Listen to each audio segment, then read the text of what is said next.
नमस्कार, NDTV special देख रहे हैं आप और मैं हूं आपके साथ प्रियंका दुबे। राजस्थान में अपराधों को लेकर एक हैरान करने वाला आंकड़ा सामने आया है।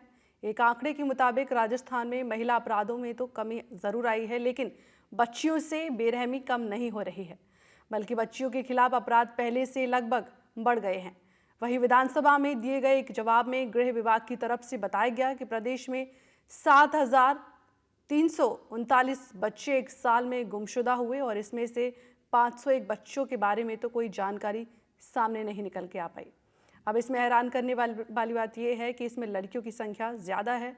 तो ऐसे में सवाल ये कि आखिर तमाम कोशिशों के बाद भी बच्चियों के खिलाफ अपराधों को कम क्यों नहीं कर पा रहे हैं? क्या बच्चियों के खिलाफ अपराधों में कमी लाने के लिए कुछ अलग करने की ज़रूरत है? देखिए इस खास स्पेशल रिपोर्ट में।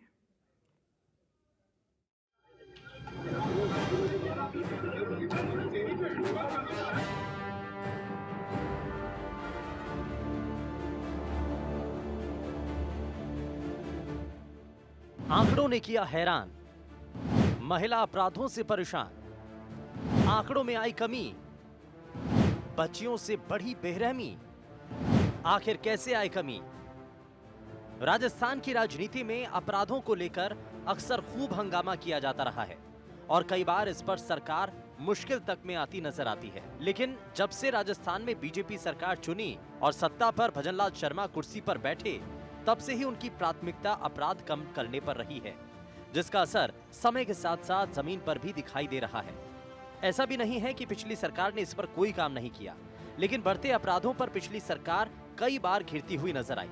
लेकिन इस बार जो आंकड़े सामने आए उसने सभी को हैरान कर दिया। दरअसल गुरुवार को विधानसभा में बूंदी विधायक हरिमोहन शर्मा ने गृह विभाग से इस बात की जानकारी मांगी कि बीते एक साल में राजस्थान में कितने बच्चे गायब हुए हैं, उसके जिलेवार और माहवार आंकड़े दिए जाएं। उन्हीं आंकड़ों से ये साफ हुआ है। गृह विभाग ने ये बताया कि बीते एक साल के दौरान 7,339 जो बच्चे हैं वो राजस्थान में गायब हुए हैं। ये बच्चे ज़्यादातर उन जिलों के हैं जो सीमावर्ती इलाके हैं। इनमें उदयपुर, भीलवाड़ा, चित्तौड़गढ़, प्रतापगढ़ जैसे जिले जो कि गुजरात और मध्य प्रदेश की सीमा से लगते हैं, वे जिले प्रमुख हैं। साथ ही साथ उन जिलों में भी ये आंकड़े बहुत ज़्यादा हैं जो जिले हाईवे से सीधे कनेक्टिविटी के रूप में जुड़े हुए हैं। खास तौर पे गुजरात और मध्य प्रदेश में राजस्थान के ट्राइबल इलाके से बड़ी संख्या में बाल मजदूर जाते हैं, इसलिए ये संख्या बढ़ी हुई है। निश्चित रूप से ये जो पूरे आंकड़े हैं वो एक तरह से चौंकाने वाले भी हैं, डराने वाले भी हैं और 501 ऐसे बच्चे जिनका अब तक कुछ सुराग नहीं लगा है, उसके बारे में गृह विभाग ने यह बताया है कि उन सब की तलाश जारी है। आंकड़ों के बारे में एक एक करके आपको बताएंगे, लेकिन सबसे पहले आपको बताते हैं कि गायब हो रहे बच्चों को लेकर आंकड़े क्या कहते हैं। गायब हो रहे बच्चे, एक साल में 7,339 बच्चे लापता हुए, 501 का अब तक इसमें कोई सुराग नहीं लग पाया। गायब बच्चों में 84% लापता हुए हैं। दूसरे राज्यों से सटे जिले इसके हॉटस्पॉट माने जाते हैं। हाईवे से सटे इलाकों में ज्यादा मामले सामने आए। बीते समय में गायब हुए इन बच्चों के साथ साथ एक और हैरान करने वाली बात महिलाओं को लेकर सामने आई। इसमें पता चला कि साल दर साल महिलाओं को लेकर अपराध कितना बढ़ा है। देखिए, ये जो गुमशुदा के आंकड़े आए हैं और इसमें 6,000 जो लड़कियां के बताए गए, इसमें आप यदि इसके पूरे उसको तथ्यात्मक रूप से इसको एनालाइज करेंगे तो बहुत बड़ी एक चीज़ है। लड़कियां हैं जो हैं वो 16 to 17 एज ग्रुप की बहुत सारी लड़कियां हैं जो फ्रेंडशिप के दौरान के लिए अपने घर से गई हैं और घर से बाद वो किसी अपने दो लड़के के साथ, लड़के क्योंकि छोटी उम्र का, क्योंकि ये पूरा जब फिगर आया 18 साल से कम उम्र की, जहाँ लड़कियाँ 18 साल 1 महीने के बच्चे के साथ भागी हैं, वो लड़कों के फिगर उसमें नहीं आए हैं। इसलिए ये जो लड़कियों की संख्या अच्छी अधिक है, ये सारी वो अधिकांश तो वो लड़कियां हैं, 90% से अधिक लड़कियां वो हैं जो अपने फ्रेंडशिप के दौरान अपने घर से निकल करके भागी भी नहीं कह सकते इसको, घर से गई है, पलायन कराया। महिला अपराध में कमी, बच्चियों से बड़ी बेरहमी। साल 2020 3,427 मामले दर्ज, 2021 3,765 मामले दर्ज, 2022 4,470 मामले दर्ज, 2023 4,462 मामले दर्ज, 2024 2,036 मामले दर्ज। एक सवाल जिसको लेकर खूब राजनीति होती है और वो है कि राजस्थान अपराध के मामलों में पहले से बेहतर है या हालात और भी खराब हुए हैं, क्योंकि इसी को मुद्दा बनाकर ही विपक्ष सरकार पर सवाल खड़े करता है। अपराधी प्रवृत्ति के लोग हैं और बच्चियों को अपनी गिरफ्त में लेकर के बहला फुसला करके जिस तरह का घिनौना कृत्य करने की साजिश ये लोग रचते हैं, हमारी सरकार दृढ़ संकल्पित है कि जो भी अपराधी है उनके खिलाफ कठोर कार्रवाई करके सख्त सख्त कानून के तहत जो भी सजा दिलाएगी। फिलहाल राजस्थान में अपराध को लेकर आंकड़े तो बड़े हैरान करने वाले हैं, लेकिन चिंता की बात यह है कि कैसे बच्चियों के खिलाफ बढ़ रही घटनाओं में कमी लाई जा सके। सवाल ये भी कि क्या इसमें कमी लाने के लिए कुछ और प्रयास करने की जरूरत होगी। Bureau report, NDTV Rajasthan. तो अजमेर में हुए इस कांड ने 33 साल पहले हुए केस की यादों को फिर से ताज़ा कर दिया है। नाबालिग बच्चियों को बहला फुसलाकर उन्हें जबरन धर्म परिवर्तन के लिए उकसाने के मामले में पुलिस ने 10 आरोपियों को गिरफ्तार किया है। आपको बता दें कि इन 10 आरोपियों में एक आरोपी नाबालिग है। आरोपियों को गिरफ्तारी के बाद अजमेर पॉक्सो कोर्ट में पेश किया गया है, जहां आरोपियों ने अपना जुर्म कबूल कर लिया है।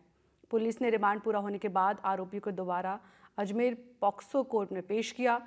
कड़ी सुरक्षा के बावजूद पिछली बार लोगों ने इन आरोपियों को मारने की कोशिश की थी। इसके बाद पुलिस ने आरोपियों की सुरक्षा और कड़ी कर दी है। साथ ही गंभीरता से मामले की जांच की जा रही है। तो आखिर क्या है ये पूरा मामला और इस कांड में अजमेर में ही हुए 1992 के कांड की यादों को ताज़ा कैसे कर दिया है? इस केस का 1992 के उस विभत्स कांड से क्या संबंध है? आज हम आपको यही बताने जा रहे हैं इस स्पेशल रिपोर्ट में। देखिए,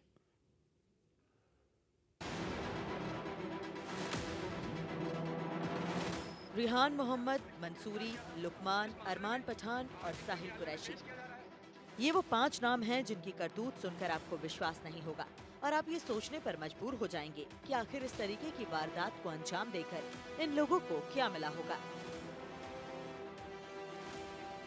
इन आरोपियों ने अजमेर में नाबालिग स्कूली छात्राओं को ब्लैकमेल करके जबरन उनका धर्म परिवर्तन करवाने की कोशिश की और इतना ही नहीं, लड़कियों के मना करने के बाद भी ये उन पर लगातार दबाव बनाते रहे।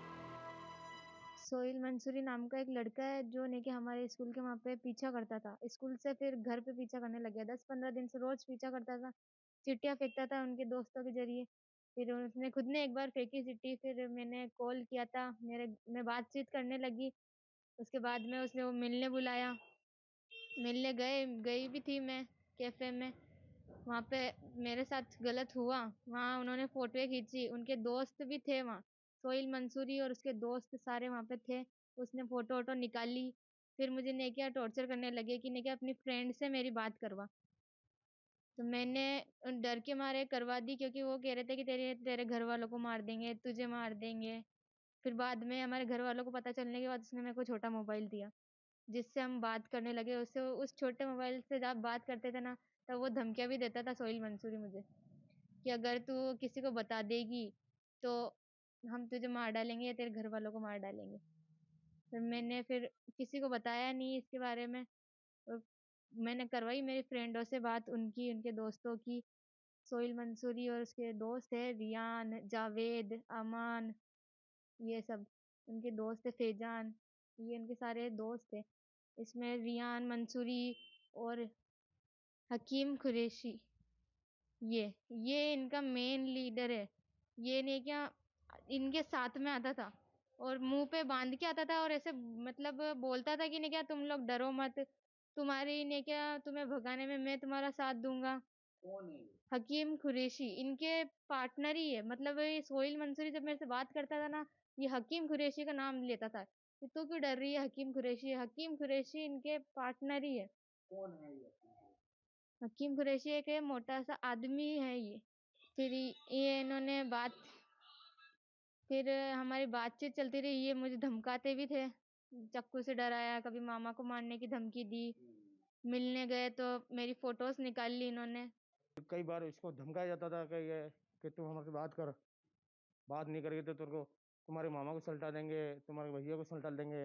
ऐसे कि वो छोटे पिस्तौल चाकू ऐसे दिखाना, ऐसे करते बच्चे घबराने लगे। फिर कई बार 1-2 बार इनसे फ़ोन पे बात हुई फ़ोन पे बात हो तो धीरे-धीरे ये वार्तालाप बढ़ती जाएगी। फिर बाद में बच्चे ज़्यादा घबराने लगी। अब पूछते तो ये डरती है। स्कूल जाने में फिर 5-10 दिन रोका इसको। फिर वापस ये तो इतनी देर-देर से हो रही जो कि बात करना ही पसंद नहीं। इसके दिमाग में वही-वही है बस कि इसको धमकी दे रखी है। इसका माइंड वॉश कर दिया। इसको धर्म परिवर्तन के लिए धर्म परिवर्तन के लिए कहने लगे। ऐसे धुरंधरों को इनके मकान वगैरह जैसे यूपी में कर रहे हैं अब आदित्यनाथ योगी जी वैसे इस तरह से इन दोषियों की सजा मिलनी चाहिए। मामला सामने आने के बाद पुलिस की नींद खुली और स्कूली छात्राओं से रेप और ब्लैकमेल करने के मामले में 10 आरोपियों को हिरासत में लिया, जहां आरोपी सुहेल हुसैन और मोहम्मद लुकमान ने अपना जुर्म कबूल कर लिया है। पुलिस पूछताछ में आरोपियों ने छात्राओं को मोबाइल फोन देने और बहलाने फुसलाने की कोशिश की बातों को कबूल किया। इसके बाद पुलिस ने उन्हें कोर्ट में पेश किया। सभी आरोपियों का नाबालिग बच्चियों को फंसाने और शिकार करने का तरीका साल 1992 में हुए अजमेर ब्लैकमेल कांड के आरोपियों के तरीके जैसा ही था। यहाँ भी आरोपियों ने एक ही प्राइवेट स्कूल की बच्चियों को टारगेट पर रखा था। आरोपी पहले नाबालिग लड़कियों से दोस्ती करते थे और फिर उन्हें मोबाइल फोन देते थे, फिर उन्हें मिलने के लिए बुलाते थे और वहाँ उनकी तस्वीरें खींचते और वीडियो बनाते। इन वीडियो और तस्वीरों का इस्तेमाल कर वो लड़कियों को ब्लैकमेल करते थे, उन पर अपने दोस्तों से मिलवाने का दबाव बनाते थे। दरिंदगी यहीं खत्म नहीं होती, क्योंकि कई बार लड़कियों से जबरन कलमा पढ़वाने और रोजा रखवाने की कोशिश की गई थी। इस काम के लिए आरोपियों ने एक रेस्टोरेंट का ठिकाना बना रखा था। पीपली चौराहा स्थित स्काई डेक रेस्टोरेंट में स्कूली छात्राओं को कॉफी पिलाने के बहाने बुलाते थे, फिर किसी दूसरे स्थान पर ले जाकर आपराधिक कृत्य करते थे। एनडीटीवी राजस्थान की टीम जब स्काई डेक रेस्टोरेंट पहुंची तो वहां ताला लगा मिला। रेस्टोरेंट संचालक का कहना था कि पारिवारिक शादी होने की वजह से रेस्टोरेंट बंद है। यहाँ पर आकर जो नाबालिग बच्चियां हैं उनके साथ में आकर वो टाइम स्पेंड करते थे, कॉफ़ी पीते थे और उसके बाद बाइक पर दूसरी जगह जाया करते थे।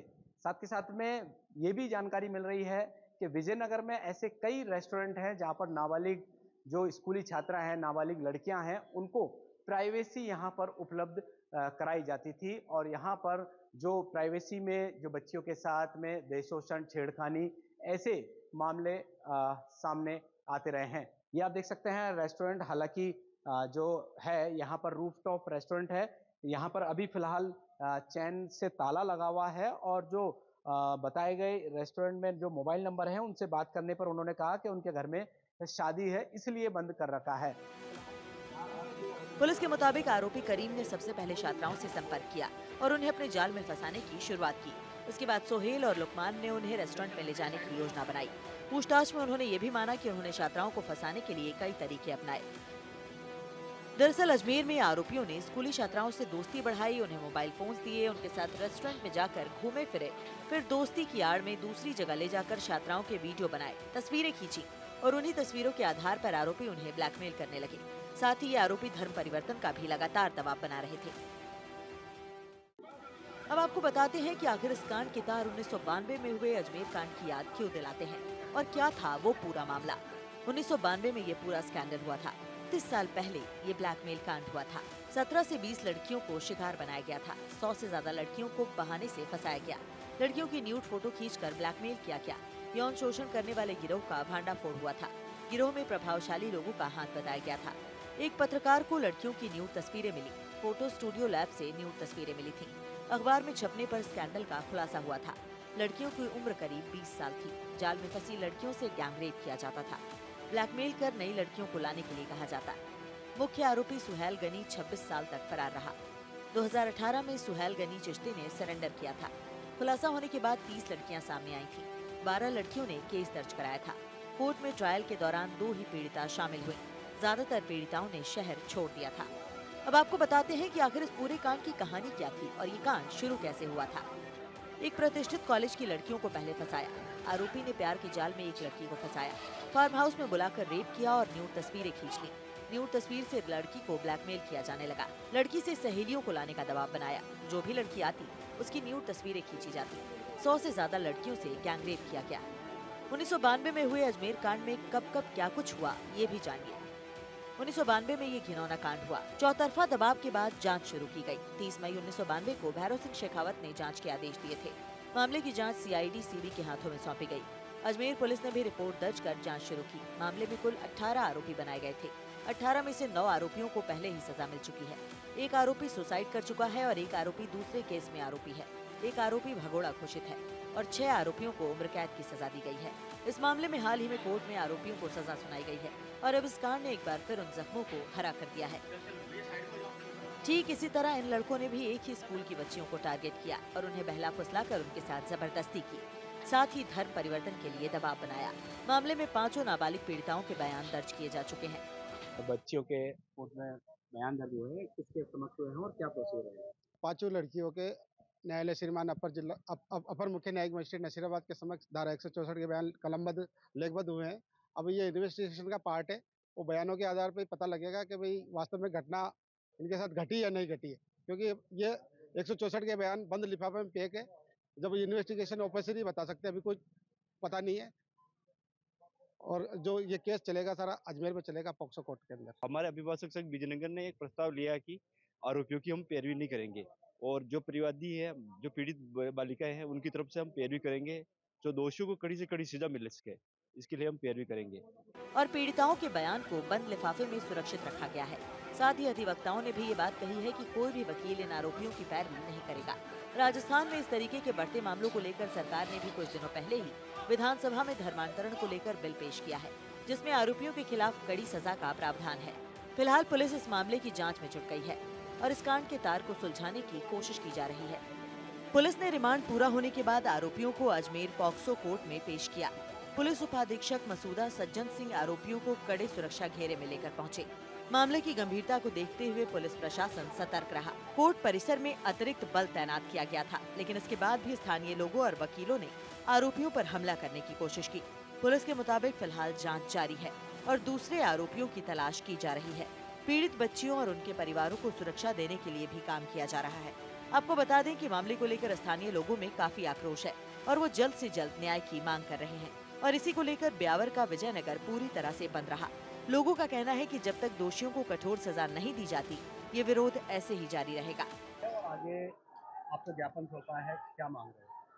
मुख्यतः 2 मांग है इनकी कि भाई पुलिस जो है इनकी तरफ से एक मुख्य अभियुक्त बताया जा रहा है, उसको गिरफ्तार करने की और त्वरित कार्रवाई की। इसके अलावा प्रशासन से इन्होंने मांग की है कि जो अवैध संपत्तियां हैं अभियुक्तों की, उनको चिन्हित करके उन पर कार्रवाई की जाए। तो यहाँ एडिशनल एसपी साहब मौजूद हैं, उन्होंने आंदोलनकारियों को बताया है पुलिस कार्रवाई के संबंध में। और जहाँ तक प्रशासन की कार्रवाई है अवैध संपत्तियों पे, उसके संबंध में अधिशासी अधिकारी नगर पालिका कार्रवाई कर रहे हैं। उनसे मेरी बात हुई है, वो चिन्हित कर रहे हैं, नियम अनुसार नोटिस देके और उनकी संपत्तियों के खिलाफ कार्रवाई की जाए। अब देखने वाली बात ये होगी कि इस मामले में कब और क्या-क्या खुलासे होते हैं और दोषियों को कब तक सजा मिल पाती है। एनडीटीवी राजस्थान के लिए अजमेर से पवन अटारिया की रिपोर्ट। राजस्थान में बच्चियों के साथ हैवानियत की दास्तान किसी की भी रूह कपा सकती है। विजयनगर, बाड़मेर और टोंक हर दिन किसी न किसी जिले से दरिंदगी की खबर सामने आ रही है। टोंक से भी ऐसा ही कुछ देखने को मिला, जहां सोशल मीडिया के जरिए पहले दोस्ती की गई और फिर नाबालिग की अश्लील वीडियो दोस्तों में शेयर कर ब्लैकमेल करते हुए सामूहिक दुष्कर्म की सनसनीखेज वारदात को अंजाम दिया गया है। देखिए। 1 साल तक सामूहिक बलात्कार, हैवानियत की सारी हदें की गई पार, बार बार असमत की तार-तार। राजस्थान में बेटियां कितनी सुरक्षित हैं और उनकी असमत की लाज को लेकर प्रशासन कितना गंभीर है, इसकी तस्दीक टोंक से आए मामले से होती है, जहां एक नाबालिग का 1 साल से ज्यादा समय तक बलात्कार किया जाता रहा। यहाँ तक कि उसके वीडियो वायरल किए गए, ब्लैकमेल कर पैसे भी वसूले गए, जगह जगह ले जाकर सामूहिक बलात्कार किया गया, लेकिन किसी को इसकी भनक तक नहीं लगी। लड़की की आप बीती सुनेंगे तो आपकी रूह कांप जाएगी। आप कहेंगे कि भला समाज में ऐसे राक्षस भी रहते हैं।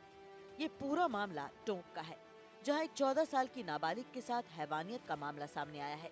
दरिंदगी की दास्तां सुनकर आप भी कहेंगे कि आरोपियों ने पूरे फुल प्रूफ प्लान के साथ ये सब किया होगा। नाबालिग के साथ एक किशोर ने पहले इंस्टाग्राम पर दोस्ती की, फिर उसे बहला फुसलाकर उसके अश्लील वीडियो बनवाए और उसे ब्लैकमेल कर पैसे मांगने लगा। आरोपी ने पैसे मांगे तो उसे 4000 रुपए दिए, फिर वीडियो वायरल करने की धमकी देकर कई बार रेप किया। पिस्तौल के साथ अपनी फोटो भेजकर परिवार को मार डालने की धमकी दी। नाबालिग का सामूहिक दुष्कर्म किया। आरोपियों ने रेप के वीडियो बनाकर वायरल कर दिए। लड़की ने लोक लाज के डर से कुछ नहीं कहा और सब सहती रही। लेकिन एक दिन लड़की के भाई के पास हैवानियत का वीडियो आया और मामले का खुलासा हुआ, जिसके बाद किशोरी के पिता ने आरोपियों के खिलाफ पुरानी टोक थाने में सामूहिक दुष्कर्म करने का मामला दर्ज करवाया। बेटियों की सुरक्षा पर फिर से राजस्थान में सवाल खड़े हुए हैं। ये सवाल इसलिए खड़े हो रहे हैं कि विजयनगर से लेकर टोंक तक और राजस्थान में कई जगह ऐसे मामले सामने आए हैं जिनमें छात्राएं, बेटियां सुरक्षित नहीं है। चाहे विजयनगर का कांड हो या टोंक में दोस्ती करके सोशल मीडिया पर अश्लील वीडियो और उसे सर्कुलेट करना और उसके बाद में गैंग रेप जैसी घटनाएं जो है हिला देने वाली है। इन मामलों में पुलिस अधिकारियों का यही कहना है कि हमने कार्रवाई की है, लेकिन कार्रवाई से आगे आखिर बेटियां सुरक्षित कैसे रहे, ये एक बड़ा सवाल है। कहने को तो राजस्थान में कालिका यूनिट जैसी कई जो है प्रयोग किए हैं, नवाचार किए हैं, जिनमें महिलाओं की सुरक्षा को ध्यान में रखा गया है, लेकिन सबसे महत्वपूर्ण बात यह है कि क्या बेटियां सुरक्षित हैं।